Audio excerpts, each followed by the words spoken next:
படிச்சது டார்வினோட principles, evolutionary principles. ஒரு செல் உயிரில இருந்து நீர்ல இருந்து தான் உயிரினங்கள் தோன்றுச்சு, அதுக்கப்புறமா உயிரினங்கள் டெவலப் ஆச்சு. ஸோ சர்வைவல் ஆஃப் ஃபிட்டஸ் அப்படின்ற ஒரு விஷயத்த சொல்லியிருப்பாரு. எந்த தகுதி உள்ள விலங்குகள் தப்பி பிழைக்கும் அப்படின்ற மாதிரி. ஸோ ஃபர்ஸ்ட் டைனோசர் உருவானது, பட் அதுக்கான தகுதி இங்க இல்ல இந்த உலகத்துல.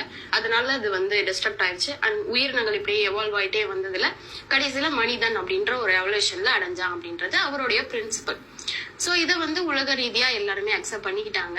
எப்போ வரையும் அப்படின்னா அன்டில் 1910 வரையும், 1910 வரை இதை வந்து அக்செப்ட் பண்ணியிருந்தாங்க. அண்ட் அதுக்கப்புறம் எப்பவுமே சயின்ஸ் வந்து தியரியா அக்செப்ட் பண்ணாது. Theory need to be prove. அது வந்து ப்ரூவ் பண்ணணும். சயின்ஸ் எல்லாமே ப்ரூஃப் தான் வேணும், எவிடன்ஸ் வேணும். ஸோ டார்வினோட தத்துவத்தையும் எடுக்கிறாங்க. தத்துவத்தை எடுக்கும்போது இதை ப்ரூஃப் பண்ணணுமே, ப்ரூஃப் பண்ணாதான் அதை அக்செப்ட் பண்ண முடியும், அப்பதான் சயின்ஸ் ஆகும். இது இப்போ வரையுமே டார்வின் தத்துவம் தத்துவமா தான் இருக்கு, தியரிக்கலா தான் இருக்கு. ஸோ அதுக்கான எவிடன்ஸும் இல்லை, ப்ரூஃபும் இல்லை. ஸோ அதுக்கான லாஜிஸ்டிக்ஸ் இல்லை. ஸோ 12th புக்ல அதை அப்படியே மென்ஷன் பண்ணிருப்பாங்க நமக்காகவே. எப்படின்னா அவங்களோட ஓன் ஸ்டூடெண்ட்ஸ் எப்படி அந்த டார்வினோட தத்துவத்தை எதிர்க்கிறாங்க, ஏன் எதிர்க்கிறாங்க அப்படின்னு. ஃபர்ஸ்ட் ஆஃப் ஆல் அவங்க வந்து ஏன் எதிர்க்கிறாங்க அப்படின்னா இதை ப்ரூஃப் பண்றதுக்கான நம்ம கிட்ட எந்த எவிடன்ஸும் இல்லை. சோ இந்த உயிரினங்கள் டெவலப் ஆனதுக்கான ப்ரூஃப்மெண்ட் வந்து எந்த எவிடன்ஸும் இல்லை. ரெண்டாவது விஷயம் என்ன அப்படின்னா அவரு ஒரு தத்துவத்தை சொல்லியிருக்காரு. அந்த தத்துவம் என்னன்னா இப்படி டெவலப் ஆயிட்டே இருக்கு. அப்போ மனிதனுக்கு அடுத்து என்ன? ஒரு செல் உயிர்ல இருந்து பல செல், ப்ரோகேரியாட்ல இருந்து யூகேரியாட் வந்தது. அதுக்கப்புறம் இருந்து ஊர்வனம் வந்தனா ஊர்வனம்ல இருந்து அப்படியே நடக்கிறது. 4 கால்ல இருந்து நடக்க ஆரம்பிச்சாங்க. அப்புறம் 2 கால். மனுஷனுக்கு அப்புறம் ஒரு எவல்யூஷனரி தியரி அப்படியே ஸ்டாப் ஆயிடாது இல்ல. சோ கண்டினியூஷன் இருக்கணும் அப்படின்ற மாதிரி அவங்களோட ஸ்டூடெண்ட் சொன்னாங்க. சயின்ஸ் புக்லயே இருக்கு, 12th புக்லயே இருக்கு. இப்போ நம்ம சயின்ஸ் இன்னும் மாடர்ன் சயின்ஸ், அட்வான்ஸ் சயின்ஸ் வந்துருச்சு. சிக்கவே முடியாது. பாலஸ்தீனத்தை கொலைகள் ஆகட்டும், குழந்தைகள் வந்து அபியூஸ் செய்யப்படுற விஷயமாகட்டும், இதெல்லாம் பாத்தீங்க அப்படின்னா இதெல்லாம் ஏன் நடக்குது, கடவுள்னு ஒருத்தர் இருந்தா அப்படி செய்ய மாட்டான்ல அப்படின்ற ஒரு கேள்வி வருது. எப்படி இவ்வளவு மோசமான விஷயங்களை செய்யறதும் ஒரு கடவுள், அதே இதுல ஒரு இரக்கத்தை கொடுத்ததும் ஒரு கடவுள், இது எப்படி எடுத்துக்கிறது? ஃபர்ஸ்ட் ஆஃப் ஆல் அதான் 3 விஷயம். ஃபர்ஸ்ட் வந்து ஏன் செய்யறான் அப்படின்றதுக்கு வந்து நம்மளால ஹியூமன் பிரெயினால காம்ப்ரஹென்ஸ் பண்ண முடியாது. நிறைய விஷயங்கள் நமக்கு சில விஷயங்கள் தான் தெரியும், நிறைய விஷயங்கள் தெரியாது. என்னன்னா சரி மனுஷனை கடவுள் படைச்சாருப்பா, ரைட், ஓகே, கடவுளை யாரு படைச்சா அப்படின்ற ஒரு கேள்வி வருது. நம்பர்ஸ் எடுத்துக்கலாம், 1 to 10, ஓகேவா? நெகட்டிவ் நம்பர்ஸை விட்டுருங்க. ஸோ 10ல இருந்து ரிவர்ஸ்ல கவுண்ட் பண்ண சொன்னா என்ன சொல்லுவோம்? 3, 2, 1, 0. நெகட்டிவ் நம்பர்ஸ் இல்லாம வாட் இஸ் எண்ட்? எண்ட் என்னது? 0. எல்லா பொருளுக்குமே எண்ட் அப்படின்ற ஒரு விஷயம் இருக்கும். எண்ட், முடிவு. சயின்டிஸ்ட் என்ன சொல்லுவாங்கன்னா இது ஒரு இன்ஃபினிட்டி, முடியாத விஷயம், ஒரு சர்க்கிள் மாதிரி. Nature is a circle. So இது வந்து இந்த பக்கம் போனா இந்த பக்கம் வந்துரும் அப்படின்றத சொல்லுவாங்க. சோ இன்ஃபினிட்டி அப்படின்ற ஒரு விஷயத்த சொல்லுவாங்க. இப்போ சயின்ஸ் ஏத்திஸ்ட் எல்லாம் என்ன சொல்றாங்க? சயின்ஸ் தான் பிலீவ் பண்றாங்க, அதனால சயின்ஸ் பேசுறோம். இந்த சயின்ஸ் எல்லாம் என்ன சொல்லுது அப்படின்னா இந்த சயின்ஸ் எந்த அளவு நீங்க இன்டெப்தா படிக்க என்ன ஆகும் அப்படின்னா இந்த சயின்ஸோடைய எல்லை இது கண்டிப்பா ஒரு மனுஷனால உருவாக்கி இருக்க முடியாது. எந்த ஒரு ஆப்ஜெக்டையும் இப்ப நம்ம ஒரு ஏரோப்ளேன் நம்மளால உருவாக்க முடியும், ஒரு பறவையை உயிர் கொடுத்து நம்மளால எழுப்ப முடியாது. சோ மனுஷனால இதை உருவாக்க முடியாது, நான் காமன் மேனால உருவாக்க முடியாது. சோ அப்ப இது யார் உருவாக்கி இருப்பா? நேச்சரா இருக்குமா அப்படின்னு நம்ம பார்க்கும்போது அந்த நேச்சர் அப்படின்றதுக்கு ஒரு பேர் தேவைப்படுது, நேச்சர் அப்படின்றதுக்கு ஒரு குவாலிட்டி தேவைப்படுது. நேச்சர் மஸ்ட் பி கண்ட்ரோல்டா இருக்கணும். இந்த விஷயங்கள் எல்லாத்தையுமே பேலன்ஸ்டா கண்ட்ரோல்டா இருக்கணும். அப்போ அது என்ன சொல்றோம் அப்படின்னா ஒரு supreme power, the ultimate power, அதுக்கு பேர் காட். இப்போ நான் கண்ணை மூடிட்டு என் பக்கத்தில் எதுவுமே இல்லை அப்படின்னு ஒரு விஷயத்தை நினச்சிக்கிட்டு அப்படியே உள்ளே போகிறேன். எதுவுமே இல்லை, அந்த இல்லை என்பவனை நான் இறைவனாக உணர்ந்தாலும் இப்போ நான் மட்டும்தான் இருக்கிறேன். இப்போ நான் மட்டும்தான் இருக்கிறேன். அப்போ நான் எப்படி இருக்கிறேன்? அப்போ அந்த இல்லைன்ற ஒரு இறைவனை உணர்ந்து நான் மட்டும் இருக்கிற அதை உணர்ந்து இப்போ நான் இருக்கிறேன்னா எங்கள் அப்பா அம்மா மூலமாக இருக்கேன். அப்படியே பின்னோக்கி போனேன்னா ஒரு மாம் டெட் பேசிக் வரும். அப்போ அவங்க மூலமாக நான் இருக்கிறேன். அப்படி தான் அவங்களையும் உணர முடியும். அப்போ அவங்கள உணர்ந்தால் அவங்களுக்குள்ள இருக்கிற அந்த 4 விஷயங்களை உணரணும். சரிங்களா? அதுதான் நான் இதில் போட்டிருக்கேன். மேலும் இப்போ பார்த்தீங்கன்னா இப்போ நான் இதில் வந்துட்டேன். இங்கே வந்ததும் இந்த வீடியோ நான் பண்ணிகிட்டு இருக்கிறது பின்னாடியில் அந்த இதில் வந்து அந்த கையில் இருக்கிற மொபைலில், கண்ணாடியில் இருக்கிற மொபைலில் அதில் நான் தெரிவேன். அதுக்குள்ளே போனோன்னா அது கையில் மொபைல் இருக்கும். அப்படியே பின்னோக்கி போனீங்கன்னா அது நான் ஸ்டாப்பாக போயிட்டே இருக்கும். நீங்கள் இருக்குன்னு போயிட்டே இருந்தால் ஒரு கட்டத்தில் போய் இல்லைன்னு நிற்க வேண்டியது வரும். அப்போ இல்லைன்னு நிற்கிற அந்த இடத்துல இல்லை, இதுக்கப்புறம் என்னால் முடியாது, இல்லை அதுதான் நம்மளுடைய சக்தி.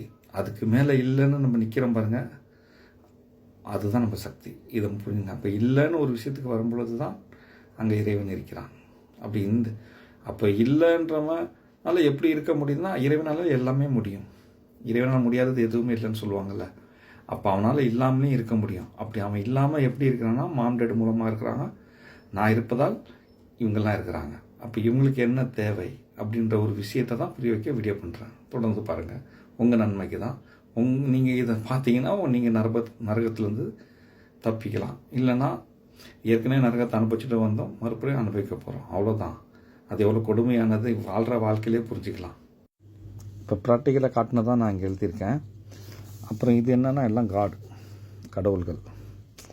எப்படின்னா உருவமுள்ள கடவுள், உருவமற்ற கடவுள்.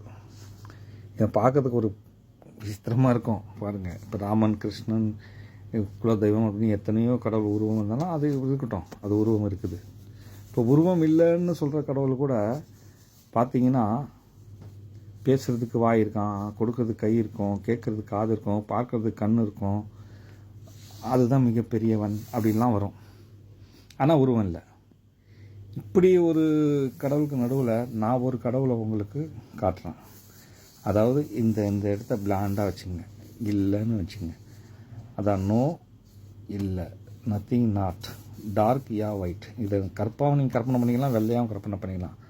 மொத்தத்தில் நோ, இல்லை.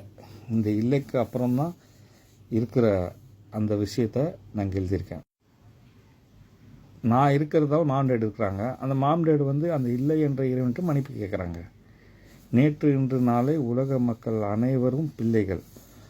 மாம்டேடு சார்பாக மன்னிப்பு கேட்கணும். அவங்களோட குறிக்கோளை தான் மன்னிப்பு கேட்கணும் அப்படின்ற ஒரு விஷயத்தை இதை நான் பேசியிருக்கேன். அதே நேரத்தில் இறைவன் இல்லாத இறைவன் எப்படி மாம்டேட்டு பேசியிருப்பான் அப்படின்னா, அவன் இருந்தான், அது இல்லாமல் போனதுக்கு மாம்டேடும் அந்த உருவான அந்த பிக் பாஸு இப்படி அது நான் ஏற்கனவே பல தடவை சொல்லியிருக்கேன். அவங்க பேசுகிற மொழி எப்படின்னா உணர்வு மொழியில் தான் பேசுகிறாங்க. அவங்களுக்குள்ள அந்த உணர்வு மொழி நம்மக்குள்ளே கொண்டு வரும் பொழுது அது தமிழிலிருந்து கொண்டு வந்தாங்க. அப்போ நம்ம முத தமிழ்னா அப்போ அதுதானே பேசியிருக்கணும். அந்த அர்த்தத்தில் தான் அது தமிழ் மொழி. அப்படி தான் நீங்கள் புரிஞ்சுக்கணும். ஆனால் உலக மொழி எல்லாம் அது சயின்ஸ், அது டெவலப் ஆகிடுச்சு. எல்லாமே அது மாதிரி பரிணாமம் அடையுது. இப்போ பரிணாமம் ஏன் அடையவில்லை அப்படின்னா, எல்லா வளர்ச்சிக்கும் ஒரு எண்டிங் இருக்குது. இப்போ இந்த புருவத்தை நீங்கள் வெட்டிடுங்க, திரும்ப வளர்ந்துடும். எந்த அளவுக்கு ஏற்கனவே இருந்ததோ அந்த அளவுக்கு தான் வளரும், அதுக்கு மேலே வளராது. அதோட முடிவு அவ்வளோதான். ஒவ்வொன்றுக்கும் ஒரு அளவுக்குள் இருக்குது. அதே நேரத்தில் மனிதன் சின்ன உயிரினங்கள்லேருந்து பெருசாக வரல. அதாவது சின்ன உயிரினங்கள்லேருந்து பெருசாக வந்தது தான். ஆனால் அந்த சின்ன உயிரினங்கள் ஆரம்ப காலத்தில் பெருசாக இருந்துச்சு. அதாவது இப்போ நம்ம கண்ணுக்கு தெரியாத அந்த உயிரினம் இருக்கும். இப்போ கொரோனா வைரஸ் நீ கண்ணுக்கே தெரியாது, அது அந்த டைமில் வந்திருந்தால் அது நம்ம சைஸ்க்கு இருந்திருக்கும் அப்படின்னு நினச்சிங்க. ஏன் அதே மாதிரி நீர்லாம் டீசல் மாதிரி இருந்துச்சு. இது நாள்பட எல்லாமே குறைஞ்சிக்கிட்டு அப்படியே ஃபில்டர் ஆகி போய்ட்டு மலாயா போயிட்டு திரும்ப மேலே போய் ஃபில்டர் ஆகி அப்படியே இதாகிட்டு, அதுக்கு தகுந்த மாதிரி அது தாக்கு பிடிக்காத உயிர்கள்லாம் அழிஞ்சு போனது. இப்படி தான் இந்த டைனோசர்லாம் அழிஞ்சு போச்சு. அந்த சயின்ஸ் சொல்கிற மாதிரி எரிமலை விழுந்து விண்கற்கள் விழுந்து அப்படிலாம் ஒன்றும் ஆகலை. இது சயின்ஸு. ஸோ இந்த மாதிரி தான் நம்ம வந்திருக்கோம். வந்த பிறகு அதே மாதிரி எல்லாமே பரிணாமம் அடையும். மதங்களும் பரிணாமம் அடைஞ்சிருக்குது. இப்போ ஃபஸ்ட்டு பிளேன் கண்டுபிடிச்சது எப்படி பார்த்தீங்கன்னா, காரெல்லாம் பார்த்தீங்கன்னா எப்படி இருக்கும், அது எவல்யூஷன் ஆயிருக்கு. அந்த மாதிரி மதங்களும் எவல்யூஷன் ஆயிருக்கு. முத மன்னிப்பு கேட்க சொன்னாங்க, அதுக்கப்புறம் அடுத்தவங்க இன்னும் டெவலப் பண்ணாங்க. அதுக்கப்புறம் அதில் ஏன்னா எது ஒன்று நல்ல நோக்கத்தில் பண்ணாலும் பின்னாடி வர்றவங்க செல்ஃபாக மாறிடுவாங்க, சுயநலமாக மாற்றிக்குவாங்க. அப்படி மாற அப்புறம் புத்தர் சொன்னார் சத்தியத்தை தேடுங்க, தலைவனை தேடாதீங்கன்னு. அப்புறமா எல்லாமே மாறி கடைசியாக இப்போ இஸ்லாம் மதத்தை கூட நீங்கள் பார்த்தீங்கன்னா அதுவும் ஏற்கனவே உள்ள மதத்தை தழுவி தான், அதில் சரி பண்ணி வந்தது தான். ஆனால் அந்த பக்ரீத் கொண்டாடுறாங்கன்னா இப்ராஹிம் நபி இதில் கொண்டாடுறாங்க. அப்படி ஒன்று வந்த பிறகு இப்போ இறுதி இதுதான் இஸ்லாம். இப்போ இஸ்லாமில் உள்ளவங்களுக்கு மறுபடி சான்ஸ் கிடையாது சொர்க்கத்துக்கு போகிறதுக்கு. இப்போ அவங்க வந்துட்டாங்கன்னா அவங்க தொழுதுகிட்டு அவங்க முறைப்படி நடந்துக்கிட்டால் மட்டும் தான் அவங்க சொர்க்கம் போக முடியும். மற்றவங்களுக்கெல்லாம் மறுபடி மனிதனாக பிறக்க வாய்ப்பு இருக்குது. ஏன்னா சொர்க்கத்தை உணர்றதுக்கு மனிதனாக பிறக்கணும். இப்போ ஒரு நாய்க்கு ஒரு சுகத்தையோ ஒரு கீசிக்கெலாம் போட்டுட்டு எல்லாத்தையும் காமிச்சோன்னா நாய்க்கோ மிருகத்துக்கெலாம் புரியாது, மனிதனுக்கு மட்டும் தான் புரியும். அப்போ அந்த சொர்க்கமோ மனிதனுக்கு தான் புரியும் என்னன்னு. மனிதன் பிரிவை